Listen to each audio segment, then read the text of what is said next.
Hey guys, so my first video of 4 for the NHL Round 2 playoff previews and predictions. So Columbus versus Toronto, which obviously means Toronto is out. Or sorry, Columbus versus Boston, which means Toronto is out. Toronto again lost in 7. I wasn't surprised. My reaction should be up later tonight, if not tomorrow, but it should be tonight. I just have to edit it and a lot of stuff. And then I have to get these up too, obviously, but... So I'm obviously going to go through like round 1 for both teams, so Columbus and versus Boston, obviously, so, or wait, no, Columbus versus, who did Columbus play? Tampa. For some reason I put Columbus versus Tampa, and then Toronto versus Tampa, my bad. So Columbus versus Tampa, game 1 was a 4-3 win in Tampa, 1-0 Jackets, game 2 was a 5-1 win in Tampa, 2-0. Game 3 was a 3-1 win at home, 3-0, and then a 7-3 win at home, 4-0. Again, those 3 goals, the last 3, were empty netters, so it was basically 4-3. And then for Toronto-Boston, a lot tighter series. For Game 1, Toronto won 4-1. Game 2, Boston won 4-1. Game 3, Toronto won 3-2. Game 4, Boston won 6-4. Game 5, Toronto won 2-1. Game 6, Boston won 4-2. And the trend basically went Toronto-Boston, Toronto-Boston, Toronto-Boston. And then Toronto failed to keep that going, and Boston was able to win back-to-back games for the first time in the series at the crucialest point. So Boston wins the series 4-3, and Toronto loses 2 straight. Playoff games. 5-1 and 4-2, so combined that's 9-3. So that's not good, but there was 2 empty net goals to be fair, and then I think 1. So it was like 3 empty netters, so basically 10-3 or 9-3, let's make that 6-3. So it's a bit better. So now going on to the power play. So Columbus on the power play was 5 for 10, which is 50%. Boston on the penalty, Boston on the power play was 7 for 16, which is 43.7%. Their penalty kill, Columbus killed 5 of 6 power plays, which is 83.3%, and Boston killed 13 of 16, which is 81.2%. So Columbus is just a bit better, but Toronto had 16 power plays and Columbus, or Tampa, had 6, so that's obviously, you know.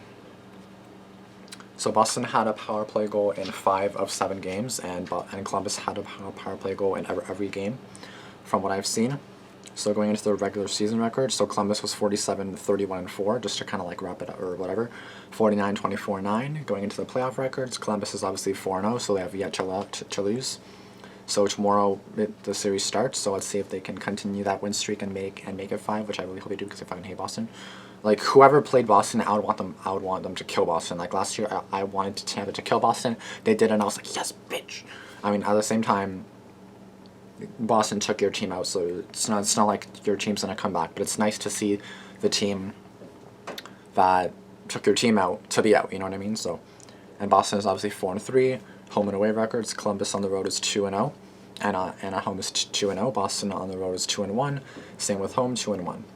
Going into the regular season matchups, these were all in like a span of like 3 weeks, or yeah. So March 12th, Colorado. Yeah, Columbus. Sorry, I put COL, which makes me think Columbus, but Colorado. I thought, but yeah. So Colorado Columbus won game 4. Columbus won the first game, 7-4 in Colorado.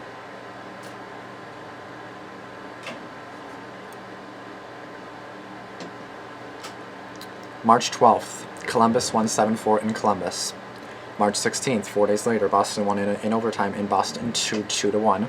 April 2nd, Boston won 6-2 in Columbus. There we go. Columbus was 1-1 against them, and Boston was 2-1-0 against them. Boston outscored them just by 2 goals, 12-10, so it was still pretty close. Boston has some ice in the series, and the series starts tomorrow. So going into like the actual preview thing, that was just some stats that I picked up. So the Bruins defeated the Maple Leafs 5-1 in Game 7. Let me make that clear. 2 empty netters. So it was 3-1, okay? It did not look as easy or seem as far off as it seems, okay? On Tuesday, to advance out of the first round for the 2nd straight season and 7th time since 2009, a period that includes a Stanley Cup championship in 2011 and a trip to the Stanley Cup final in 2013. The Blue Jackets are in the 2nd round of the playoffs for the first time in their history, after becoming the first team in NHL history to sweep the team that finished with the best regular season record in the first round. They won 4 in a row against the Lightning, who tied the record for most wins in one season, 62, and didn't lose more than 2 games in a row at any point during the regular season. That's awful. Like, the regular season was amazing. Awful playoffs. Awful. The operative words are just a little success. Let me just do that. So the operative words are just a little success. Blue Jackets coach John Tortorella said, "It's just starting. There is an end goal to this, and that's everything. We've got to take it step by step, but not get too carried away as far as how we feel about ourselves as we start preparing for round 2." The Blue Jackets haven't played the game since winning Game 4 against the Lightning on April 16th. They've tried to stay sharp by practicing hard and with pace. They held an open to the public intra-squad scrimmage at Nationwide Arena on Monday that was attended by more than 5,000 fans free of charge. There's no complaints here. Tortorella said there's no sense in worrying about too many days off. We're just going to keep on practicing and trying to go about our business the right way. It is kind of hard because if you have like over a week off, then it's kind of like you try to relax. It's like you've been rested a lot. And then I feel like if it goes to a Game 7 and then you play 2 days later like Boston will, they won yesterday, they're going to play tomorrow already. A whole round different. So it's kind of like, I don't know who would have the advantage. Is too much rest good or is it bad? Or is it good to have a Game 7 and then have Game 1 for round 2 the next day or 2 days later? So the Bruins had to win back-to-back games against the Maple Leafs to advance after trailing the series 3-2. They outscored Toronto 9-3 in Games 6 and 7, including 3-0 with two empty net goals in the third period of a 5-1 win in Game 7. I'm glad they mentioned that, just so it doesn't seem too bad. The odd thing about this series for us is we actually got healthier as the series went on. Usually in the playoffs it's the opposite. So far us get guys back. John Moore, Marcus Johansson was the other one who got hurt. Sean Corelli, I think, helped us a lot, knock on wood. I believe we are going to be healthy going into the Columbus series. Some game breakers. So for the Bruins, Brad Marchand followed the first 100-point season of his 9-season NHL career with 9 points, 4 goals, 5 assists in 7 games against Toronto. The left wing didn't have a point in Game 7, but had a team-high 5 shots on goal and 9 shot attempts. Marchand had 3 points, 2 goals, 1 assist in Boston's 4-2 win in Game 6, and 3 points, 1 goal, 2 assists in a 6-4 win in Game 4. He had 7 points, 4 goals, 3 assists in 3 games against the Blue Jackets during the regular season, all between March 12th to April 2nd. For the Blue Jackets, Matt Duchene led the Blue Jackets with 7 points, 3 goals, 4 assists. In 4 games against the Lightning, the center, who could start the second round playing between Ryan Dzingel and Cam Atkinson, carries a 3-game goal and point streak into the series. He had 4 points, 1 goal, 3 assists in Game 2, 1 goal in Game 3, and 2 points, 1 goal, 1 assist in Game 4 against Tampa Bay. Going into some goaltending, so for the Bruins, Tuukka Rask played every minute, 414-31 in the first round, and had a 2.32 goals against average and a 928 save percentage. He allowed 16 goals on 223 shots, including 3 on 57 shots across games 6 and 7. Rask is 39-33 with a 2.5 GAA, 925 save percentage, and 5 shutouts in 72 playoff games, all starts. If Rask falters, Yaroslav Halak would go in. Halak had a strong regular season with 22 wins, a 2.34 goals against, 922 save percentage, and 5 shutouts. He is 13-15 with a 2.39 goals against and 924 save percentage in 30 postseason games. 28 of them were starts. For the Blue Jackets, Sergei Bobrovsky answered questions about his postseason ability with a strong first round, going 4-0 with a 2.01 goals against, and 932 save percentage, 8 goals on 117 shots. Prior to the season, Bobrovsky was 5-14 with a 3.49 GAA and 891 save percentage in 24 playoff games. His run of dominance against the Lightning continued a strong finish to the regular season, when he went 6-1-0 with a 1.5 GAA, 947 save percentage, and 3 shutouts in 7 straight starts. From March 24th to April 5th, Younes Korpisalo, Bobrovsky's backup, started 21 games this season and went 10-7-3. He has no playoff experience. And guys, sorry for the really bad background over here. I'm sorry, I don't like having this, but I would upstairs, but my mom is in that room actually. What's going on up there? Numbers to know. So for the Bruins have 3 players who played in more than 100 postseason games. Zdeno Chara, I don't like him. 166, Patrice Bergeron, 119, and David Krejci, 115. I don't like any of them, but Zdeno Chara, I hate the most. I don't know why. They have 6 players who have won the Stanley Cup: Chara, Bergeron, Krejci, Marchand, Rask, Joachim Nordstrom. Boston was 7 for 16, 43.8% on the power play. Against the Maple Leafs, the Bruins went 4-0 when leading after the first period. In the round, they were 7 for 7 on the penalty kill at home against Toronto. For the Blue Jackets, they have 1 player who has won the Stanley Cup, injured defenseman Adam McQuaid, who won it with the Bruins in 2011.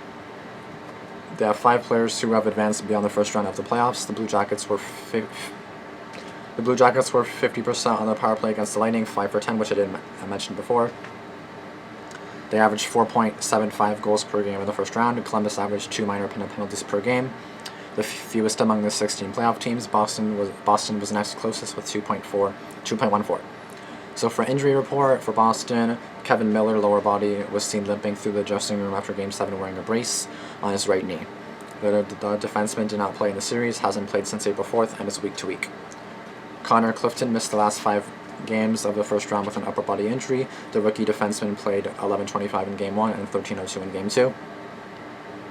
For the Blue Jackets, they are banged up on the back end with 3 defensemen potentially unavailable at the start of the series. Marcus Nutavera missed the last 2 games against the Lightning with an upper body injury. Ryan Murray, upper body, hasn't played since February 19th, missing the final 24 games of the regular season and all 4 against Tampa Bay. He has been skating on his own, and McQuaid, upper body, did not play in the first round after missing the last 5 regular season games. So, Bruins coach Bruce Cassidy just randomly said, or it's called They Said It. So I don't mind a quick turnaround necessarily when you're playing well. Our last 2 games we have played well. The good news is we saw the Blue Jackets 3 times late in the year. That will help with our preparation. Should help with the players. We know they were physical against Tampa. They came after them. They got key saves. Power play was lights out, so we've got our hands full. The Blue Jackets coach John Tortorella said, "I'm happy for Bobrovsky. He's not crazy about what I've talked about with some of the situations he's gone through, but it's my job to hold people accountable. I'm thrilled that he's answering. He's answering. He's got a bit of a burr, and that's a pretty good thing for an athlete to have." Okay then. So, they will win if, the Bruins will win if Rask needs to build off his impressive Game 7 performance Tuesday, and the Bruins must continue to get scoring from their depth forwards, such as Corrali, Johansson, and Nordstrom, who each scored in Game 7. Columbus doesn't have a weak forward line, so Boston can't either. They won't intimidate the Blue Jackets with physicality, but the more they grind on them, the better the experienced Bruins will be as the series wears on. And now the Blue Jackets will win if Bobrovsky must be lights out again, and the skaters in front of him need to maintain the structure through the neutral zone and discipline all over the ice. The Blue Jackets can't get caught running around and out of position. They'll need their big bottom 6 forwards, including Josh Anderson, Nick Foligno, Boone Jenner, and Brandon Dubinsky, to be physical early, especially if they're playing against Boston's top lines. Scoring first will be key. When the Blue Jackets score first, they hold their structure better and play with an aggressive 1-2-2 forecheck. So now going into my prediction, this is a really tough prediction to make because although Columbus has been really well, Boston does have home ice, although Columbus has 2-0 on the road as well. So right now I have Bruins in 6 or 7, but I feel like it could be either the Jackets or Bruins in 6 or 7. It all depends how they play. But from what I see, I feel the Bruins will win in 6 or 7, which I don't really want them to, but I hope Columbus wins in 4, but that's not going to happen. But if it's another sweep, that's freaking amazing, because I hate Boston, and I want them out like right now, but that's not going to happen, obviously. So we'll see what happens here, but I am going for Columbus all the way, no doubt. It'll be a good series, and it'll be weird not always like watching the game thinking, oh my god, is Toronto winning, because Toronto's out now, so that's depressing. Once again, that video should be out hopefully before all these videos for round 2, just for it to make sense, just so I'll upload that first to conclude round 1, as you'll see my reaction to it, and I'll start my round 2 preview videos. So this has been video 1 of 4, so I'm probably going to do my second one right after this, so I have 3 of them ready, because let me update you guys right now. So Columbus, Washington, and Carolina are actually playing their Game 7 right now in Washington. The last time I saw Washington was up 2-0 in the first period, so By the way, all home teams have won this series and all away teams have lost, so if Washington continues that, if Washington can win today, they will continue the trend and they will win in 7. So yes, it is 2-0 Capitals after 1 period, 3 minutes left in the intermission, so the shots are 10-10, so pretty equal, well, shots-wise at least. Score-wise, no, but we'll see what happens. Hopefully Carolina can come back, because I do not like Carolina, but I do not like Washington either. Plus, it would be awesome to see all the weaker teams, not weaker, but like the least expected teams to go through, and then all the bad, or all the really good teams out, like Tampa's out, Toronto's out, and Toronto is a pretty good team. Who else is out? Pittsburgh's out, like who else is out? I don't know who else is out. Vegas is out, and they're a good team, so it's like, damn, all these good teams are actually getting out. So, like, we've already seen a few sweeps, we've seen a few Game 7s, and we're gonna see, and we're seeing one right now. So, I mean, I do feel like this, I feel like as the rounds go on, we're not gonna see wins in 5, or not in 4. I think we're gonna see 6-7 game series, just because it's closer. It all depends on like what team is facing who, but I do feel like a lot of these series starting in round 2 could go at least 6 to 7 games. If the Stanley Cup final goes 7 games, that'll be freaking lit, and especially if the home team, like whoever has home ice in Game 7, that's gonna be so lit. Because then if they win, oh lordy, oh that would be such an intense game. Like, I don't even know what to say. Anyway, again, my prediction is Bruins in 6-7. I don't know, maybe I'm wrong. My bracket's already totally busted. I did say Bruins will win in 7 though, so that's the one thing I'm right about, so that's actually pretty good. But other than that, that's the only thing I'm right about, so everything else, out the table, or out of the window, whatever the hell you want to say. Anyway guys, thanks for watching this video. I'll see you guys in the next one, which I'm going to be probably doing in the next few minutes, so peace.